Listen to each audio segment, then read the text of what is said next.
আজ 12 জানুয়ারি স্বামী বিবেকানন্দের জন্মদিন। আর এই যুব দিবসে অভিষেক বন্দ্যোপাধ্যায়ের নেতৃত্বে যুব তৃণমূলের এক সুবিশাল মিছিল অক্সিজেন এনে দিল জোড়াফুল শিবিরের অঙ্গনে। স্বামী বিবেকানন্দের জন্মদিন উপলক্ষে তৃণমূল যুব কংগ্রেসের পদযাত্রায় এক প্রকার শক্তি প্রদর্শন করলেন অভিষেক বন্দ্যোপাধ্যায়। গোলপার্ক থেকে হাজরা পর্যন্ত তৃণমূলের এই মিছিলের শেষ কোথায় তা দেখা যাচ্ছিল না। হাজরায় মিছিল শেষ করে বিজেপিকে সরাসরি আক্রমণে বেঁধেন অভিষেক। ধর্মের নামে যারা বিভেদ তৈরি করতে চাইছে রাজ্যে, তাদের স্বামী বিবেকানন্দের নাম করার অধিকার নেই বলে বিজেপিকে সরাসরি আক্রমণ করেছেন তিনি। একই সঙ্গে অভিষেক কটাক্ষ করে বলেছেন, যারা হিন্দুত্ব নিয়ে বড় বড় কথা বলেন তাদের মুখে কেবল শ্রীরাম আর কর্মে নাথুরাম। বাংলায় মনীষীদের সামনে রেখে রাজনীতি করছে গেরুয়া শিবির, ভোট পাওয়ার জন্য এসব করছে তারা। অভিষেকের প্রশ্ন, গুজরাটে কেন বল্লভভাই প্যাটেলের মূর্তি তৈরি হলো ৩,৫০০ কোটি টাকা খরচ করে, সেখানে কেন স্বামী বিবেকানন্দের মূর্তি গড়লেন না মোদী? আসলে বিজেপির মুখে রাম আর কাজে নাথুরাম। যারা স্বামীজির ছবি সামনে রেখে 2014 সালে প্রচার করে সারা ভারতবর্ষের ঢাকঢোল পিটিয়ে আচ্ছে দিন আয়েগা বলে প্রচার করেছিল, ন্যূনতম মর্যাদা বেলুড় মঠকে ক্ষমতায় আসার পর দেয়নি। এই জিনিস তো বাঙালি ভুলে যাবে না। আজকে আপনারা বলুন, আমাদের কোনো অভাব অভিযোগ নেই। গুজরাটে সর্দার বল্লভভাই প্যাটেলের মূর্তি করেছেন ৩,৫০০ কোটি টাকা খরচা করে, ঠিক আছে, আমরা কোনো রকম বিক্ষোভ বা আমরা কোনো রকম প্রতিবাদ জানাচ্ছি না। আমাদের সকলের কাছে সর্দারজি দার্শনিক। কিন্তু কেন কলকাতার বুকে স্বামী বিবেকানন্দ বা নেতাজি সুভাষচন্দ্র বসুর ৩,০০০ কোটি টাকা খরচা করে মূর্তি হবে না? এই প্রশ্ন তো সাধারণ মানুষের মনে জাগছে। স্বামীজি তো বলেছিল জীব সেবাই শিব সেবা। নিঃস্বার্থভাবে মানুষের সেবার কথা তিনি বলে গেছেন। তিনি বলে গেছেন ইচ্ছাশক্তি একটা জগৎকে পরিচালনা করে।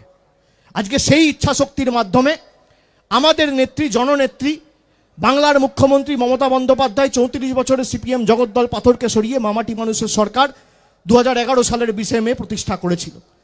আজকে মানুষ দেখেছে উন্নয়ন কাকে বলে। মমতা বন্দ্যোপাধ্যায় স্বামীজির দেখানো পথে যেভাবে নিজেকে পরিচালনা করে, স্বামীজির দীক্ষা, স্বামীজির শিক্ষা, স্বামীজির বাণী, স্বামীজির ভাবাদর্শে নিজেকে নিয়োগ করে মানব সেবায় তিনি কাজ করেছেন, এ ভারতবর্ষে কোনো মুখ্যমন্ত্রী করেনি। স্বামীজি বলেছিল নারী ক্ষমতায়নের কথা। তিনি বলেছিলেন, না জাগিলে ললনা এ বিশ্ব জাগে না। আজকে আমাদের মুখ্যমন্ত্রী কন্যাশ্রী, রূপশ্রীর মাধ্যমে সেই কাজ করে দেখিয়েছেন। স্বামীজি বলেছিল একটা সমাজ কোনোদিন খালি পুরুষের উপর ভর করে চলতে পারে না। একটা পাখি যেমন একটা ডানার উপর ভর করে উঠতে পারে না, উঠতে গেলে দুটো ডানার দরকার হয়। ঠিক তেমনভাবেই একটা সমাজকে যদি বলিষ্ঠ করতে হয়, পুরুষ এবং স্ত্রী, নারী, পুরুষ এবং নারী উভয়কেই আমাদের সঠিকভাবে অনুপ্রাণিত করে তাদের হাতে শক্তি এবং ক্ষমতা তুলে দিতে হবে। আজকে নারী ক্ষমতায়নের প্রতীক হিসেবে মমতা বন্দ্যোপাধ্যায় স্বাস্থ্যসাথী কার্ড করে বাড়ির যে সব থেকে বয়োজ্যেষ্ঠ গৃহকর্ত্রী তার হাতে তুলে দিয়েছে। পঞ্চায়েতে 50% সংরক্ষণ মমতা বন্দ্যোপাধ্যায় করেছে। আপনি বলুন না, ভারতবর্ষে তো আরও রাজ্য সরকার রয়েছে, বিজেপির রয়েছে, কংগ্রেসের রয়েছে, অন্য রিজনাল পার্টির রয়েছে, কেউ করে দেখাতে পেরেছে? মমতা বন্দ্যোপাধ্যায় করেছে, সেটা প্রমাণ করেছে। আজকে আমি পার্লামেন্টে সিএএ নিয়ে বক্তৃতা রাখার সময় বলেছিলাম যে স্বামীজি 1893 সালের 11ই সেপ্টেম্বর শিকাগোতে মহাধর্ম সম্মেলনে তিনি যেই কথাগুলো বলেছিলেন, যে আমি গর্ববোধ করি আমি এমন একটা সমাজ, এমন একটা দেশ, এমন একটা ধর্ম থেকে আসছি, যে দেশ, যে ধর্ম শুধুমাত্র ধর্মের মধ্যে ভেদাভেদ করে না, যে ধর্মের মধ্যে কোনো রকম পার্থক্য দেখে না, যে ধর্মকে সত্য নয়, যে ধর্মকে সঠিক বলে গ্রহণ করে, যে ধর্মকে প্রত্যেকটা জাতি, বর্গ, বর্ণের মানুষকে, প্রত্যেকটা দেশের শরণার্থীদের আপন করে নেয়, আশ্রয় দেয়, সেটাই আমার ভারতবর্ষ। এ তো স্বামী বিবেকানন্দ বলেছে, আমি বলিনি। আমি নাগরিকত্ব বিল নিয়ে যখন সংসদে আলোচনা হয়েছিল, আমি জিজ্ঞেস করেছিলাম, আমার সামনে স্বরাষ্ট্রমন্ত্রী অমিত শাহ বসেছিল, আমি জানতে চেয়েছিলাম যে আজ থেকে 127 বছর আগে 1893 সালে হয় স্বামীজি সঠিক কথা বলেছিল, নইলে আজকের দেশের প্রধানমন্ত্রী সঠিক কথা বলছে। কে সঠিক কথা বলছে আমি জানতে চেয়েছিলাম, উত্তর দিতে পারেনি। বলছে নাগরিকত্ব বিল করা হবে, খালি 3-4টে ধর্মের লোককে আমরা নাগরিকত্ব দেবো। কেন? স্বামীজি বলে গেছিল 3-4টে ধর্মের লোককে আপনারা নাগরিকত্ব দেবেন। আপনাদের মৌলিক অধিকার নেই স্বামীজির ছবি নিয়ে মিছিল করার, আপনাদের অধিকার নেই স্বামীজির নাম মুখে আনার, আপনাদের অধিকার নেই নেতাজি সুভাষচন্দ্র বসু নিয়ে কথা বলার। স্বামীজি বলে গেছিল যে আমি গর্ববোধ করি আমি এমন একটা দেশ থেকে আসি যে সহিষ্ণুতার কথা বলে, সভ্যতার কথা বলে, সম্প্রীতির কথা বলে, সর্বধর্ম সমন্বয়ের কথা বলে। ভারতবর্ষ হচ্ছে সেই পুণ্যভূমি, এটা ভুলে গেলে চলবে না।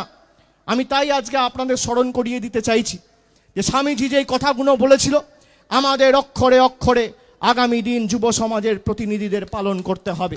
মাত্র 39 বছর বয়সে তিনি প্রয়াত হয়েছিলেন, কিন্তু এই 39 বছরের মধ্যে একটা যুব সমাজকে দাঁড় করিয়ে দিয়ে গেছেন যিনি, তার নাম স্বামী বিবেকানন্দ।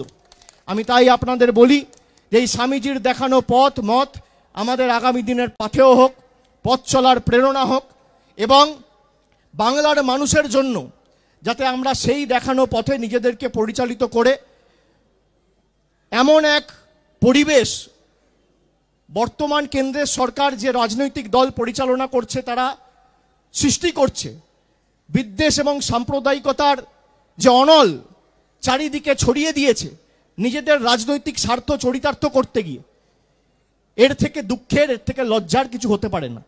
আপনি বলুন না 24শে ফেব্রুয়ারি 2020 সালে, 1 বছর আগে ডোনাল্ড ট্রাম্পকে নিয়ে এলো ভারতবর্ষের প্রধানমন্ত্রী, স্বামী বিবেকানন্দের নাম বলতে পারেন, বলছে স্বামী বিবেকা মুন্ডা। আর পাশে হিন্দু ধর্মের সব থেকে বড় ধারক আর বাহক বলে যে নিজেকে দাবি করে সে বসে হাততালি দিচ্ছে। এর থেকে লজ্জার বাঙালির আর কি হবে? আপনি দেখেছিলেন বিজেপির একটা নেতাকে প্রতিবাদ করতে সেদিনকে?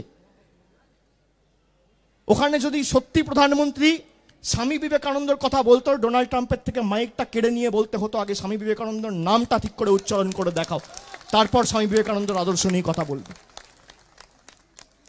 আপনারা অস্বীকার করতে পারবেন? 1 বছরও হয়নি, পাশে বসে হাততালি দিচ্ছে। আর এখানে বিজেপির নেতারা নরেন্দ্র মোদীর জয় জয়কার করছে। কেন? ডোনাল্ড ট্রাম্পকে নিয়ে এসছে। ডোনাল্ড ট্রাম্পের বিসর্জন হয়ে গেছে, বাকি যে আগাছাগুলো পড়ে রয়েছে সেটা খালি সময়ের অপেক্ষা। এখানে এই 1-2টো রয়েছে, সেটা আমরা রাজনৈতিকভাবে লড়ে নেব। এখানে সংবাদ মাধ্যমের প্রতিনিধিরা আছে, আমি সকলকে ধন্যবাদ জানাই, আপনারা কষ্টের মধ্যেও এসছেন। এবং আমি পলিটিক্যাল কথা আজকে বলবো না, আমাকে অনেকে বলেছে পলিটিক্যাল কথা, আপনি 1-2টো একাধিক অভিযোগ আপনার বিরুদ্ধে ওঠানো হয়েছে, আমি সেগুলো মোকাবিলা রাজনৈতিকভাবে মাঠে করে নেব।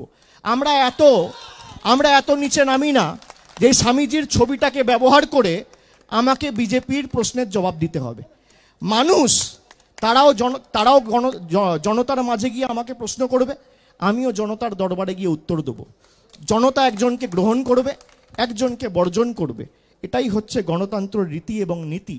আমি আবার আপনাদের স্মরণ করিয়ে দিয়ে যাই যে রাজনৈতিক লড়াই রাজনৈতিকভাবে আমরা মাঠে লড়ব, ময়দানে লড়ব, কিন্তু আমাদের এই রাজনৈতিক লড়াই যেন কোথাও আমরা স্বামী বিবেকানন্দ বা নেতাজির মঞ্চ থেকে রাজনৈতিক কথা না বলি। আমাদের এটা মাথায় রাখতে হবে, এটা আমাদের নেত্রী শিখিয়েছে আমাদের। আমি আপনাদের সকলকে আর একবার ধন্যবাদ জানাই এবং আমি আবার বলে যাব, যে যেখানে আছেন আপনারা মানুষের জন্য কাজ করুন। স্বামীজি বলেছিল, বহুরূপে সম্মুখে তোমারে ছাড়ি, কোথা খুঁজিছ ঈশ্বর, জীবে প্রেম করে যেই জন, সেই জন সেবিছে ঈশ্বর, জীব সেবাই শিব সেবা। আপনাদের এটা মাথায় রাখতে হবে। এবং আমি আবার আপনাদের বলবো যে আজকে যারা মিছিলে এসছেন সবাই সাবধানে বাড়ি যাবেন, ঠিকভাবে ফিরবেন, এবং করোনা চলাকালীন আমি সকলকে বলবো আপনারা অনেকে মাস্ক পরে নিন, মাস্কটা পরুন। এটা আপনাদের সিকিউরিটির জন্য, এটা আপনাদের স্বাস্থ্যের জন্য। আগামী দিন জোর লড়াই আমাদের হবে এবং সেই লড়াই আজকে মমতা বন্দ্যোপাধ্যায়ের নেতৃত্বে বাংলা জিতবে, এই মাটি জিতবে। এই কথা আমি আপনাদের দিয়ে যাচ্ছি। যারা বলেছিল, বিজেপির নেতারা বলছে এই বাংলায় বাঙালিদের কোনো অবদান নেই, আপনারা শুনেছেন রাজ্য সভাপতি, আমি নাম এনে আজকে সবার পরিবেশ কুলসিত করব না, বলছে বাংলায় বাঙালিদের কোনো অবদান নেই। আরে এই স্বামী বিবেকানন্দ যদি বাংলায় না জন্মাতো রে, তাহলে বিশ্ব ধর্ম সম্মেলনে গিয়ে হিন্দু ধর্মের মান উঁচু করার মতো বাঙালি খুঁজে পেতিস না। আজকে যদি ঈশ্বরচন্দ্র বিদ্যাসাগর না থাকতো, বলছে সহজ পাঠে লিখেছে ঈশ্বরচন্দ্র বিদ্যাসাগর, ঈশ্বরচন্দ্র বিদ্যাসাগরের মূর্তি ভাঙে, স্বামীজিকে স্বামী বিবেকানন্দ মুন্ড বলে আর হাততালি দেয়, এই দলকে আপনারা ক্ষমা করবেন? আমি আপনাদের জিজ্ঞেস করতে চাইছি, যে ঈশ্বরচন্দ্র বিদ্যাসাগরের মূর্তি ভাঙে তাকে বাংলার মানুষ ক্ষমা করবে? যে স্বামী বিবেকানন্দর নাম উচ্চারণ করতে পারে না তাকে বাংলার মানুষ ক্ষমা করবে? যে বলে সহজ পাঠ ঈশ্বরচন্দ্র বিদ্যাসাগর লিখেছে তাকে বাংলার মানুষ ক্ষমা করবে? যে নেতাজি সুভাষচন্দ্র বসুর অবদান জানে না তাকে বাংলার মানুষ ক্ষমা করবে? যে বলে বাংলার উন্নয়নে বাঙালিদের অবদান নেই তাকে বাংলার মানুষ ক্ষমা করবে? বাকিটা আমি আপনাদের কাছে ছেড়ে দিয়ে গেলাম। রাজনৈতিক লড়াইটা আমরা লড়ে নেব, আপনারা ঐক্যবদ্ধ থাকুন। এবং ঊনবিংশ শতাব্দীর শেষ প্রান্তে স্বামীজি দাঁড়িয়ে বলেছিল, একটা সমাজকে যদি বলিষ্ঠ করতে হয় সর্বক্ষেত্রে আমাদের স্বাধীনতার প্রয়োজন। বস্ত্রে স্বাধীনতার প্রয়োজন, শিক্ষায় স্বাধীনতার প্রয়োজন, স্বাস্থ্যে স্বাধীনতার প্রয়োজন, ভালোবাসায় স্বাধীনতার প্রয়োজন, বিবাহে স্বাধীনতার প্রয়োজন, স্বাস্থ্যে স্বাধীনতার প্রয়োজন। আর সেখানে কেন্দ্রের সরকার ঠিক করে দিচ্ছে আপনি কোন রাস্তা দিয়ে হাঁটবেন, তারা নিদান দিচ্ছে আপনি কার সাথে কথা বলবেন, আপনি কাকে ভালোবাসবেন, আপনি কি জামা পরবেন, আপনি কি খাবার খাবেন, কোথাও স্বাধীনতা নেই। আপনি দেখবেন এই স্বামীজির বাণী নিয়ে এরা কথা বলে, এদের অধিকার নিয়ে। আমি তো প্রথমে বললাম স্বামীজি যা বলে আর কর্মে ঠিক উল্টো প্রতিচ্ছবি। মুখে এদের রাম আর কর্মে নাথুরাম। মুখে বলে স্বামী বিবেকানন্দ আর কর্মে হচ্ছে ধর্মে ধর্মে দ্বন্দ্ব। এই হচ্ছে এই রাজনৈতিক দল। মুখে বলে জয় শ্রীরাম আর কর্মে গিয়ে করে নাথুরাম। মুখে বলে স্বামী বিবেকানন্দ আর কর্মে ধর্মে ধর্মে দ্বন্দ্ব।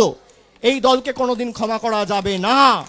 আমি আপনাদের বলে যাই, আমরা সকলে মিলে এর বিরুদ্ধে লড়ব। বাংলার কৃষ্টি সংস্কৃতি ঐতিহ্য রক্ষা করার বিরুদ্ধে আমাদের শেষ রক্তবিন্দু পর্যন্ত এই লড়াই আমরা লড়ব। আমাদের কাছে দার্শনিক চেয়ার বা ক্ষমতা নয়। স্বামী বিবেকানন্দর 39 বছরের জীবন আর ক্ষুদিরাম বসুর 19 বছরের জীবন। জীবন দিতে গেলে এই মাটির জন্য দেবো, এই রক্ত দিতে গেলে এই রাজ্যের জন্য দেবো, এই সমাজের জন্য দেবো, এই মানুষের জন্য দেবো, বঙ্গবাসীর জন্য দেবো। কিন্তু হাজার চেষ্টা করেও মমতা বন্দ্যোপাধ্যায় দিল্লির কাছে মাথা নত করবে না, আত্মসমর্পণ করবে না, করবে না, করবে না। আমি এটা আপনাকে আশ্বস্ত করে বলতে পারি। আমি সকলকে আরেকবার ধন্যবাদ দিয়ে বয়োজ্যেষ্ঠ